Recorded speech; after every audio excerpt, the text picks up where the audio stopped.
Welcome, everybody. Can you hear me okay? You can't see me too well, but hopefully we might get a box, but if we don't, I'm just going to go to the side here and welcome you all and tell you a little bit about why we're here and why we're so excited that the University of Tennessee has hosted us today. So please thank everyone from UT because we couldn't have done this without them, seriously. All kinds of we're very, very grateful. So I run College Promise. I'm the CEO and president. We started in 2015 when the administration brought 38 people together. And they were from all walks of life, government, business, philanthropy, education, of course, nonprofit communities, labor, and students themselves. And they all came together in a roundtable to say, what could we do for students in this country? And, you know, the banner of free college is very controversial, right? Some people say, well, nothing's free. And I wrote a paper called Free Equals Paid For, because someone is paying for that. And the students are paying for it by giving their service.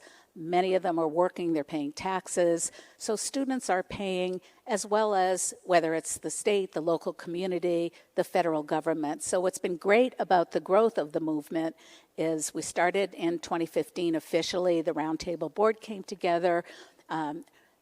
Your president, Randy Boyd, today was there as a founding member along with all these other dignitaries like Bob Ballard, who's up in the audience, who you'll hear from in a few minutes. And they came together to say, how could we do this for the country to give every student the ability, the opportunity to go beyond high school? And that was the driving force. So what was great was everyone agreed to that. Everyone agreed we wanted a more educated population. This conference is about the workforce because we don't just stop with a degree or a credential of value because there's a lot of short-term training that people can get in all of our institutions around the country. But we want students to be in the workforce pursuing the path of their dreams, ideally. But even if not, and I know I would never be here without the different jobs that I had in my career, and I think anybody, you know, from the age of 30 to the age of, to when it's time, you know, has gone through more than one job. It's very rare to see a student in a job forever and ever. I mean, that is what you wish. You wish it was the right place at the right time, but most of us change, they grow. And one of the fundamental aspects of that board was to say, we want students to advance in 3 ways. In education, go as far as they can, reach their full potential if possible. I think at my age, I don't know that anyone has reached their full potential, but that's the driver. The second one, though, is working. So education, work. We want people to have successful careers and actually fill the talent pipeline. And I was coming in from the airport, and the Uber driver said, and he worked in a sawmill for many, many years. And he was telling me about that and how nice it was to be driving the Uber and what a great passenger he had in the back seat. And he said, you know, we need to go as far as we can. And when I see my wife, who's a psychologist, here, and I look at all the jobs, and I see all these people that could be in those jobs, but they're not. Why is there a gap? And I said, well, part of what we're doing is trying to fill that gap. Why it's so important to have a talent pipeline that is going to fill those jobs that are unfilled here and everywhere in the country. And so what does the country do? What do the leaders do? They'll bring in people from other countries. But why is that? Why can't we do this? So that was really the driver for the board, was education and work. And the third one was service. So when I think about Promise, I think about 3 things: education, learning, working, and serving.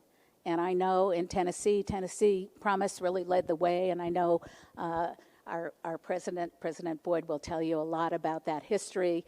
And of course, I studied that history as an academic. I wanted to see, you know, what was it about bringing Tennessee together to do the Tennessee Promise, and serving was a key element of that design, that students would do community service, We had Bill Swanson on our board. He worked his way up, went to a community college in California, became an engineer, went to Cal Poly, worked his way up at Raytheon for 30 years and became the chairman and CEO. And he said what he did at Raytheon was he gave every employee 4 hours a week to mentor students in middle school and high school about the art of science, why all these jobs are available. And that was kind of like one thing that corporate America could do, to give paid internships to students, at least in high school and college, in their fields, in what they're interested in. And we have so many jobs. I was talking to the people from the Birmingham Promise who are here today, and they have a Mercedes plant in the middle between Birmingham and Tuscaloosa, if you've been down there. And they said, well, we think we're the only Promise program in Alabama. And I said, well, isn't there one in Muscle Shoals? Don't they do jazz there? And they have a community college, and they're very small. But I think there's two, because I remember being on her dissertation committee, and she was going to go back to Muscle Shoals and do a Promise. With that, the Mercedes plant was in the middle.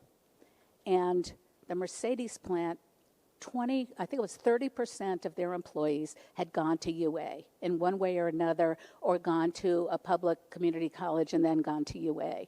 So they were very helpful to us in telling the Senate why Pell Grants are important and how much the Pell Grant means to students who can't reach their potential because of financing. So that's a big part of what Promise means to all of us, and I think you could tell the story much better than I. But because I couldn't stand behind this podium and give you all my notes and all the great things I said, I'm going to stand behind it at least and introduce the Chancellor of the University of Tennessee, who's with us this morning, and then you'll hear from the president of the entire university system. I want to thank you all for being here. It means so much to us to have you travel here, to look at, what is the interface between education and work. How does serving fit into that? Don't we want what I call responsible citizenship, the ability to talk to one another we can have fights, but with respect. So we really think of these three buckets, and, hopefully we can get some ideas from you. We know that some of the sessions are going to go through the technology, how fast that's changing. And last night we had a dinner at a wonderful restaurant, Oliver's, yeah. And so it was about artificial intelligence, and the woman sitting next to me is an expert in AI, and she's going to do a session, I think, tomorrow. And so we were talking about ChatGPT, and I said, well, my niece teaches English, and she's having students take pencil and paper out and write because they were handing in ChatGPT papers, and she knew this was not original work. And so then the whole school put criteria in place. And they told the students what the accountability was going to be if they didn't do original work, which is the whole point in all of our classes. And she said it's moving faster than education. AI is moving faster than education. And so we brainstormed about what would it look like in the next 20 years with all of this happening, and what are the negative, challenges that we're afraid of, and how can it really be leveraged to keep us and move us to number one in the world. We're like number 10 now in an educated society. And we're behind Korea, China. I can give you the list. They publish it every year. But we have to do more. And I think Promise programs are a way to do that. So with that, I'm going to get my notes and tell you everything about the chancellor here. She's an awesome woman. And she has been here, I think, 4.5 years and done amazing, amazing things. So first, let's see. She created Chancellor Plowman. Dondi Plowman, so remember that name. You'll see her walking across campus. She created the Division of Student Success. How many of our universities and community colleges have a center focused on student success? And that's what College Promise is all about. Her goal was to implement, and I love this, a strength-based approach. Strength-based. Let's look at why students are here and what their potential is, helping students transition to college life. And one of our board members, Joe May, who runs the Dallas County Promise, said, one of the big challenges as he looks back is nobody's in charge of the transitions. from high school to college, from high school to work, from middle school to work, from middle school to education, and on. So she has really been working on that transitional time when students, we talked to two students last night, one from Howard and one from American University in DC, and, they talked about being afraid to do X, Y, Z. And so, when you connect these students, and that's what she's doing with Student Success, she captures the attention of everyone in the country because she has some awesome results in everything we've all worked hard for. Retention, not only access, but retention in that first year critical, persistence, graduation. Hopefully you're advancing in your work at that same time, or you're getting ready, as the student was last night. She said, well, don't know whether I should go into data science or to grad school, get a master's in data science. And I said, well, you can do both. You can go part-time in data science, or you can take a year if you can afford it and work part-time. But it's really great to see these kinds of careers, on the horizon for these students. Getting back to Chancellor Plowman, she challenged the campus to share a new vision of the future of this university, centering on a shared commitment, and I love this, to discovery, creativity, learning, and engagement in a community where every member matters. Isn't that something? Every student matters. Every professor matters.